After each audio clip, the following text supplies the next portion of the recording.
मराठा समाजाला हक्काचं आरक्षण मिळावे यासाठी मनोज जरांगे पाटील मागील वर्षभरापासून जर पाहायला गेलं तर सराटी अंतरवाली या ठिकाणी आमरण उपोषण करताना आपल्याला पाहायला मिळत आहे। आज पुन्हा एकदा सरकारला जे आहे त्यांनी सरकारला सुनावलं आहे आणि पुन्हा सहाव्यांदा जे आहे ते मनोज जरांगे पाटील हे सराटी अंतरवाली या ठिकाणी उपोषणाला बसले आहे। मध्यरात्री आता 12 वाजता जे आहे आज पाहायला गेलं तर मराठवाडा मुक्ती संग्राम दिन आहे। याच दिवशी जे आहे ते मनोज जरांगे पाटील हे पुन्हा उपोषणाची घोषणा जी आहे त्यांनी केलेली आहे, उपोषणाला बसले आहेत।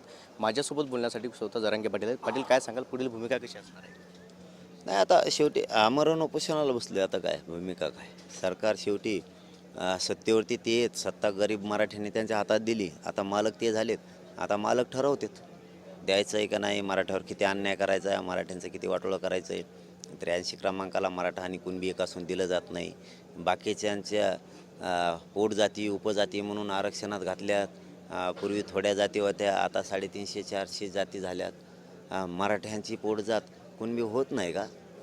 होत असतानाही द्यायचं नाही। सगळ्या सोयऱ्यांची अधिसूचना त्यांनीच काढली, अंमलबजावणी आता करत नाही आहेत। जर विधानसभेपर्यंत आरक्षण भेटलं नाही तर लोकसभेला जसं मराठा फॅक्टर जरांगे फॅक्टर चाललं होता तसं विधानसभेला पण चालू शकतो। नाही, मी आता राजकीय स्टेटमेंट करणार नाही म्हणल्याच्या नंतर ती भाषा मी आता कोणचीच बोलणार नाही। पाडापाडी करायचं का काय करायचं, त्यांनी फक्त मागण्याची सगळ्या अंमलबजावणी करायची। तुमचं राजकारण तुम्हाला दोघाला लग लाभ, आम्हाला काय देणं घेणं नाही। त्या महायुतीचं आणि महाविकास आघाडीचं तिकडे खड्ड्यात जा दोघं बी, काय देणं घेणं नाही आम्हाला। पण तुम्ही नाही दिलं, माया नावाने फक्त बोंबलू नका। आयुष्यातला सगळ्यात मोठा पश्चाताप तुम्हाला सांग, गुडगोड टिकविल्याशिवाय सोडणार नाही मग। हो, नक्कीच जर पाहायला गेलं तर आता सरकारने जे आहे तात्काळ आरक्षणाचे जे आहे ते अंमलबजावणी करावी अशी मागणी आता मनोज जरांगे पाटील यांनी केलेली आहे।